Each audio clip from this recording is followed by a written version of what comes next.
कांग्रेस ने 50 साल राज किया, उसने गरीब महिलाओं के लिए कुछ नहीं किया।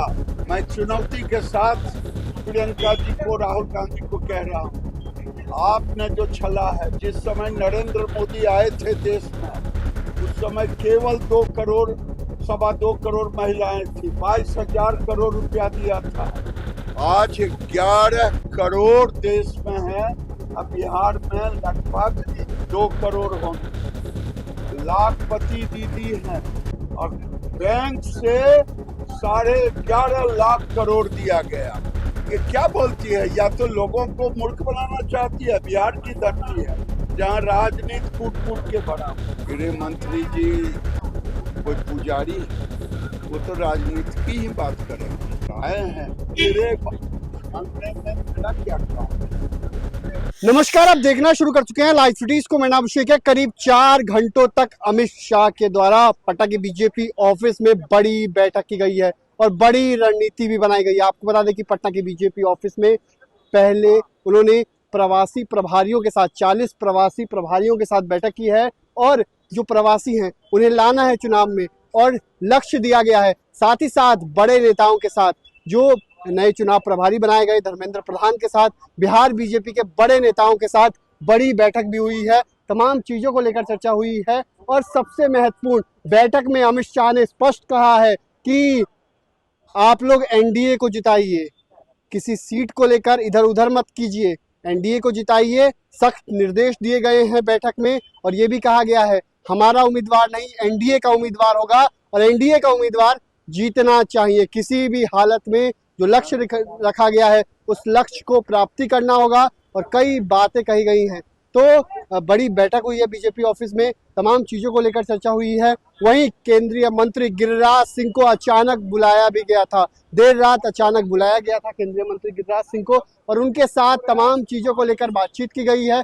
तमाम चीजें को लेकर बातचीत की गई। गिरिराज सिंह को अचानक अमित शाह ने बुलाया और उनसे बातचीत की गई है, क्योंकि बेगूसराय से आते हैं गिरिराज सिंह, भूमिहार जाति से हैं गिरिराज सिंह। ऐसे में तमाम चीज़ों को लेकर उनसे मंथन किया गया है और बड़ी बैठक में तमाम चीज़ों पर बातचीत हुई है। साथ ही साथ आपको बता दें कि करीब 4 घंटों तक ये बैठक चली है। अलग अलग नेताओं से फीडबैक लिया गया है और किस तरीके से लड़ना है, एनडीए को किस तरीके से जिताना है।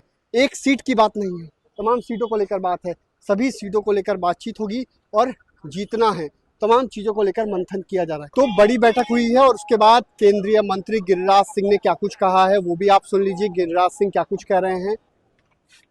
कांग्रेस ने 50 साल राज किया और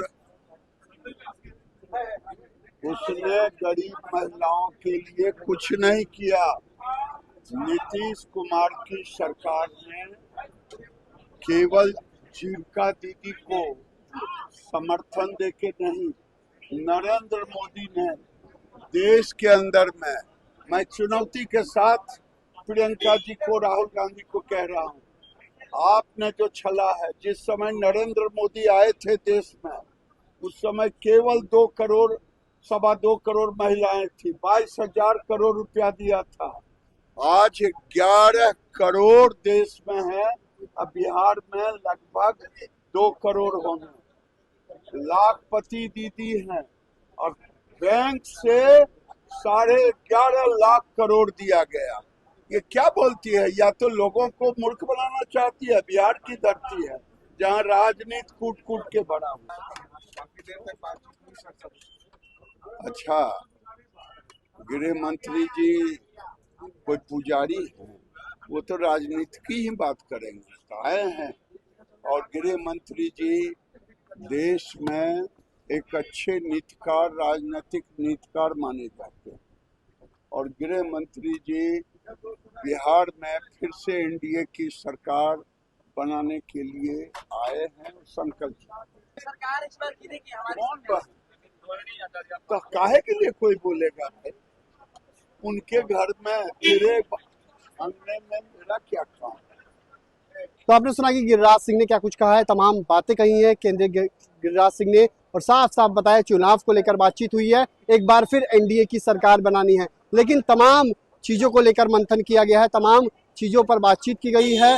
और आपको बता दें कि इस बैठक में अमित शाह ने सख्त निर्देश दिया है कि एनडीए के उम्मीदवार को जिताना है, कोई उम्मीदवार को लेकर मारामारी ना करे। कोई चाहे जेडीयू का उम्मीदवार हो, चाहे किसी भी दल का उम्मीदवार हो, सभी उम्मीदवार को हमें जिताने हैं। और आपको बता दें कि जो प्रवासी हैं उन्हें बिहार लाना है और बिहार से जोड़कर उन्हें वोट दिलवाना है और एक बार फिर एनडीए की सरकार बनानी है। तो मैं लाइव सिटीज के साथ हमारे यूट्यूब चैनल को सब्सक्राइब करिए, लाइक, धन्यवाद।